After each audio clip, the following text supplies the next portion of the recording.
this very exciting summer school. Hopefully you can get some take-home message from this talk. This talk is a little bit on the crypto side because I mainly work on applied cryptography, and I would like to introduce threshold signatures as some useful tools to improve the security of blockchain.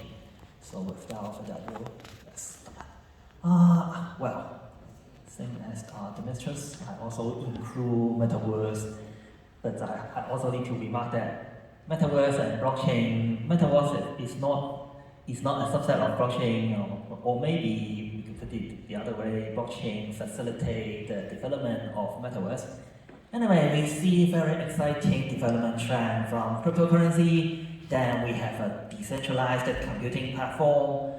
From there, we have lots of DFs, DeFi, NFTs, and now everyone is talking about, get excited about metaverse.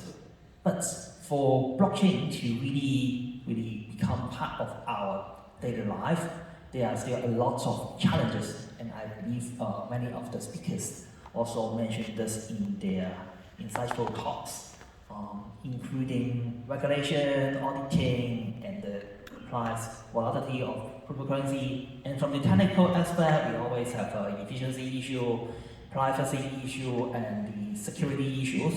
And today's introduction on this threshold signature is one possible tool to address one part of the security issue in blockchain. So for all the application, actually the private key or the key is very important. If you lose the key in blockchain applications, then everything is lost.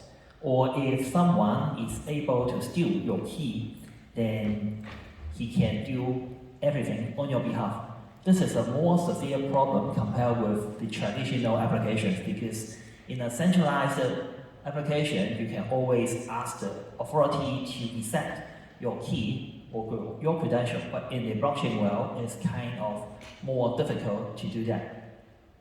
So one of the possible solution or one promising way is the threshold signatures. And today I'm going to talk about threshold ECDSA, that is joint work with Haiyang Xue, Xie Xiang, my colleague John Yun at Hong Kong U and Hanong. So what is it about?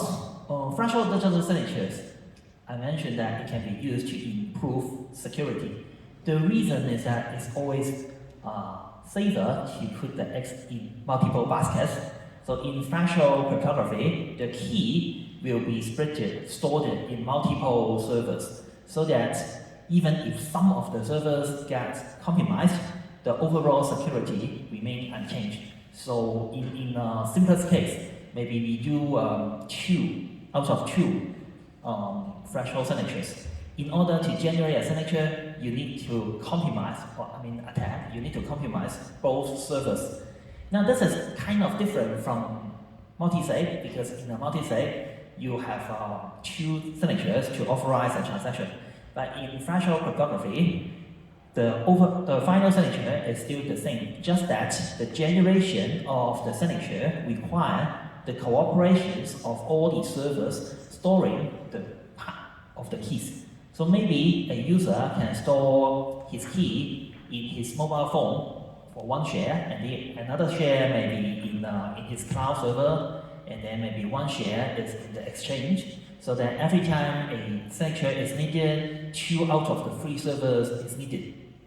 So this is a very nice solution because it improves both security and robustness, meaning that even if one of the servers is damaged, I can still generate signatures because the remaining server is still working. And these their parameters can be tuned, so you can do 1 out of n, 2 out of n, or in general it's t out of n. So any t working servers will be able to produce a signature out of n servers. And recognizing the potentials, the National Institute of Science Technology is also proposing to standardize threshold signature schemes. ECDSA is one of the most widely used digital signature schemes in blockchain, so today we are going to focus on this. And of course, because this is summer school and there are lots of students here, so today we are going to discuss the simplest case. We assume there are two servers or two parties. The key will be stored in this two servers. So I call them secret key 1 and secret key 2. Each of them is a part of the overall secret key. And when they work together, they can sign any message on behalf of the corresponding public key. And the signature, resulting signature, is the same, is indistinguishable from a signature generated using the original key. And the security requires that none of the server can forge a signature unknown. And the security should be the same, ideally should be the same as the original signature scheme. Now, we know Bitcoin is also incorporating Snore. It turns out that Snore signature is very, very easy to be signed in a distributed way. However, it is much more challenging to do so in the ECDSA. So let's take a look why this is the case. So on the left-hand side, on my left-hand side, that's the Snore signature algorithm. On the right-hand side is the ECDSA algorithm. The signing key is actually the same. It's just a number x, and the public key is x dot p. So if we are using elliptic curve group, we use the additive notation. So the public key q is x times p. Now for Snore signature, is if I want to do it in a distributed way, what I can do, okay, I can set x to be equal to x1 plus x2. So store x1 and x2 in two different servers. So when they want to generate a signature, each server pick a random nonce, so k1 and k2. So one server computes k1.p, the other server computes k2.p. So when they combine together, that's the final R, capital R, and do R equals to Rx, and then set. We need to generate the signature as the k plus x times dot the hash of R concat m. Now, because x is the sum of x1 plus x2, k is the sum of k1 and k2, so obviously each server can do the computation separately. So server 1 can compute k1 plus x1 dot that hash value, and p2 can compute k2 plus x2 dot the same hash value. Now these two partial signature added together will be the final signature for that value s. So for this part, for Snore, doing distributed signing is pretty straightforward, pretty easy. However, ECDSA is much more challenging. Now, if you still remember the signing algorithm for ECDSA, you still have to generate a random nonce k, then compute k dot p, and then set R equals to Rx, which is the x coordinate of the point R. But S is defined to be the inverse of k times hash of m plus x times R mod q. The resulting signature is also Rs.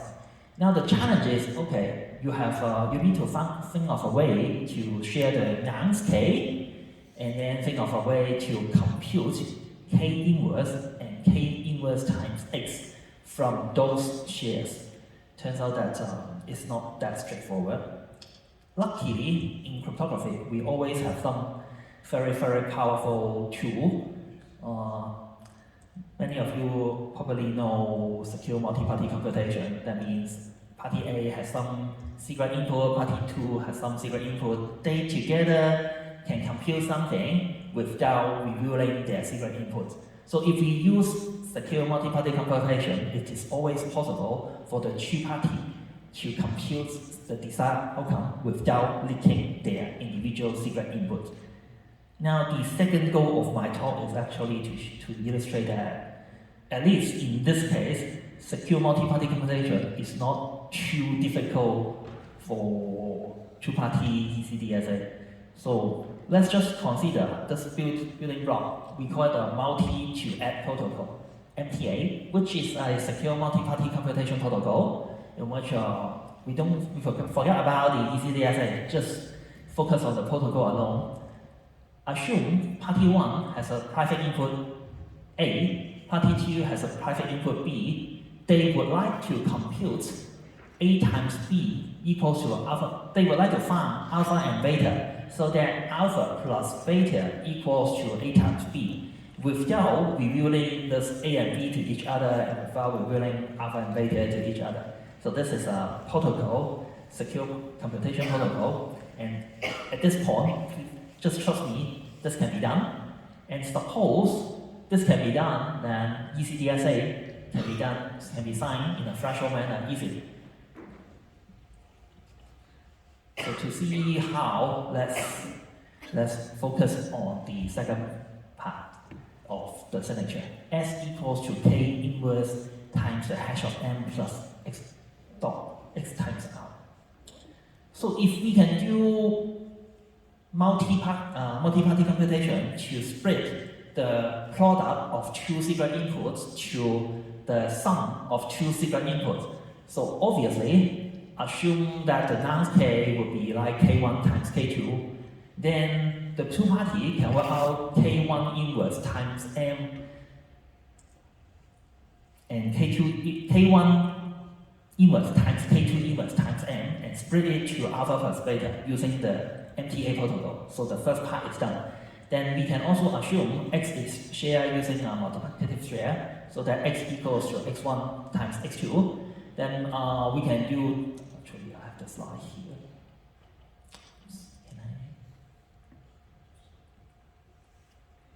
So if we can also do the X dot out to split them into additive shares, then by combining the final outcome, we can get, in fact, all the existing ECDSA threshold uses this trick, either implicitly or explicitly. However, we would like to find the lower bound of the invocation of this multi-party computation, multi-party M2A protocol. So, because the signature S is the sum of two parts, so kind of like intuitively we need to use MTA twice, but we do some twists here and found out that actually one MTA would be sufficient. So to see this, we start from the shares, and the first observation is that there is no reason to use additive share or multiplicative share alone. So let's do it this way. The nonce K is doing multiplicative sharing, and the secret key X is using the additive sharing. So party 1 got K1 and X1, party 2 got K2 and X2, so that K1 times K2 is K, and X equals to X1 plus X2. The goal is to have a protocol so that they together can generate the signature S equals to that equation. Now, assume there is a secure computation protocol between P1 and P2 such that X1 prime times K2 plus X2 prime equals to X1 plus X2. Assume we have this protocol, then plug in this X1 plus X2 equals to X1 prime. Can I use the mouse here? Okay, this is better. So assume magically we have a way to compute, to split this X1 plus X2 into X1 prime K2 plus X2 prime. Then plug in this to this part and rearrange the term. We can say S equals to K1 inverse times this thing, because you put in the K2 here, but X1 plus X2 has a K2 term here, so this part is out, plus our X1. If we can do this thing, then we can say P2 do this first, because this part only involves the secret value known by P2. So P2 can compute this, send it to P1. P1 add this to this value and multiply it with another secret value that only P1 knows to generate S. So if this one is doable, then this one is doable. Now, the last part is, turns out that, okay, This one can be done using one single MTA. So now the MTA is invoked on x1 prime, which is the secret input chosen by P1. K2 is the non-shares chosen by P2. Now this is the product. The MTA protocol allows them to to obtain T1 and T2, so that T1 plus T2 equals to x1 prime times K2. Then we arrange the term x2 prime equals to x2 minus T2 plus x1 minus T1. Okay. Now, because x1 and T1 are random number chosen by P1 and known only by P1, so P1 can simply send this to P2 to allow P2 to compute this x2 prime.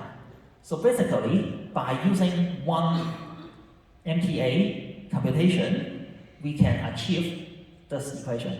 And as we have discussed, if we can achieve this equation, we can do threshold signing for the ECDSA. Of course, I'm hiding a lot of security proof issues here. For example, what if P2 is malicious and choose K2 to be 0? If K2 is 0, then x1 plus x2 equals to x2 prime. Now P2 knows x2 and x2 prime. He can compute x1. So he knows x1 and x2 and knows the long-term secret key. So there are mechanisms to prevent P2 from choosing an incorrect K2. And you can do zero knowledge proof, or you can do some randomization that you can see our paper how this can be done. Finally, because this one is not a technical talk, so I just want to say all the pieces will actually use MTA, except the first one, which use homomorphic encryption. And then, well, if everyone uses MTA, then the best thing we can do is to use the least number of MTA. So 1 is probably the least number. And also the way we use MTA is to share the nonce, so that this can be done before the message being signed is known. So you can pre-compute this. So this is kind of like online friendly. Okay, so this is the first part. I would like to say using MTA you can do threshold ECDSA. But then the second goal is, hey, we are talking about secure multi-party computation, although this is secure two-party computation. Isn't it something very complicated, very complex? Hopefully after the next 10 minutes you will think, oh, it's not that complicated. We can use additively homomorphic encryption to realize MTA. So additively homomorphic encryption, like Palea encryption, allows people to operate in the ciphertext domain, so that the multiplication of two ciphertexts is equal to the encryption of the addition of the sum of the plaintext. So there are quite a number of well-known additive homomorphic encryption. And another tool is called oblivious transfer, which is also a very basic building block in cryptography. Oblivious transfer allows a sender has two input message, M0 and M1. The receiver has one private bit, let's say B, so that at the end of the protocol, the receiver either receives M0 or M1.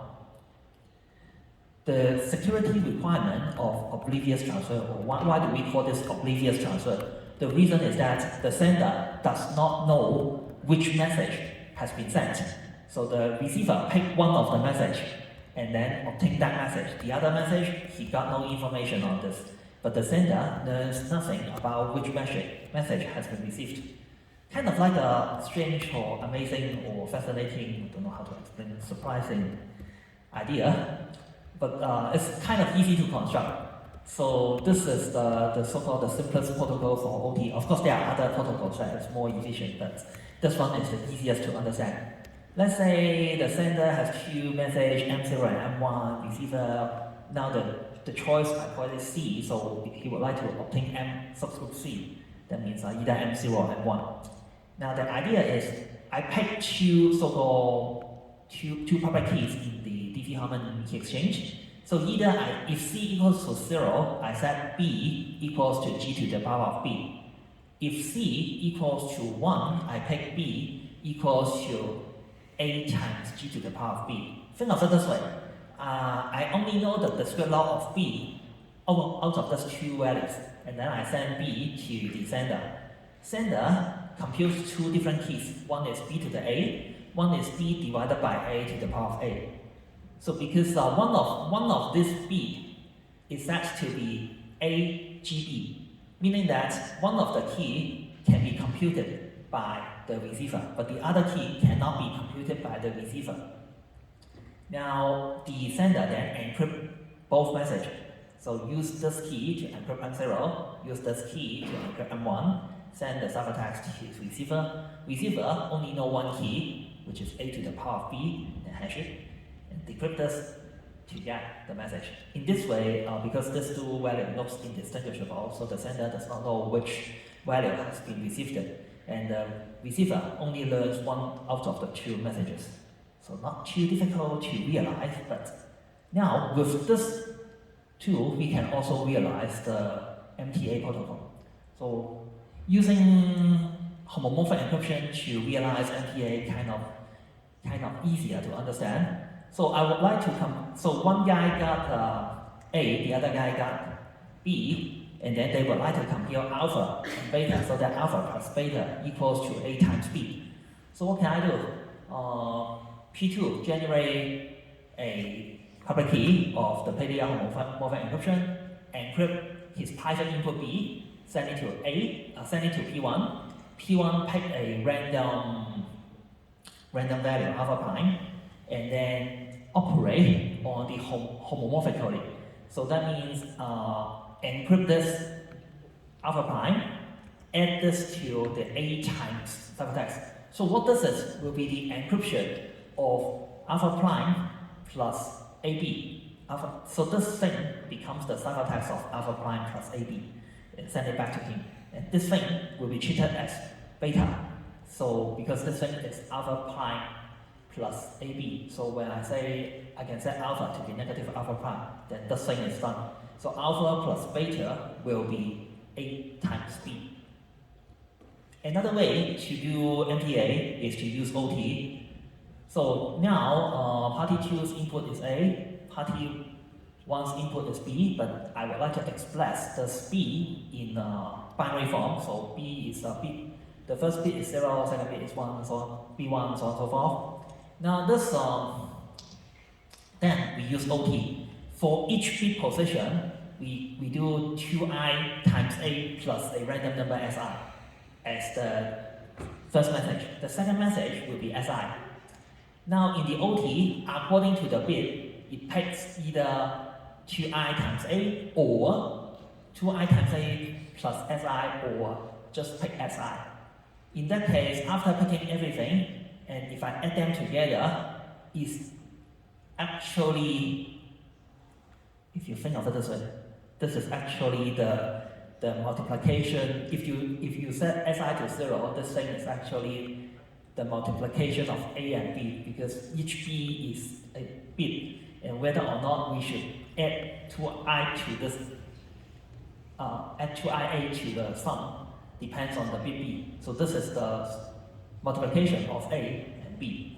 Now, but this is polluted by Si, the same Si. So what we will have is beta is the sum of all the B's, and alpha will be the negative of the sum of Si. And finally, we still have alpha plus beta equals to A times B. Okay, this is another way to construct this MTA, and in MTA in one slide, so hopefully students can get an idea. Not that difficult. From OT or from additively homomorphic encryption, we can build MTA, and from MTA, we can build threshold digital signature. And threshold digital signature allows us to secure our secret key. So what we have discussed in this short talk is a two-party ECDSA which require only one MTA, and the construction is online friendly because the sharing of those nouns can be done before knowing the message to be signed. So meaning that we do a lot of MTA first to generate a lot of the state. Using the state, we can do the signature. And we show two simple MTA, but of course, there are many existing MTA constructions. You can use different OT, you can use different homomorphic encryption to realize this MTA. And then we discussed how actually an OT-based MTA can be done. Okay, actually, if you are interested in research, the next question is MTA necessary for the construction of threshold digital signature? Turns out that, well, because most of the existing schemes use MTA, but then turns out that it might not be necessary. Recently, there are some people exploring other tools that can also be used to construct threshold signatures, but at this point they are not efficient enough. So it's also interesting to explore other tools that can be used. Nothing, actually a little bit about what we are doing lately that echoes some of the speakers in this talk. A lot of speakers actually talk about the importance of legal framework, the law, in order for blockchain to realize its full potential. So our university also has recently, actually just 2 weeks ago, just started joining on law and Web3. So I hope to discuss with many of you and explore collaboration opportunities as well. And this is the last slide. Thank you very much. If you have any questions or comments, feel free to email me. Thank you.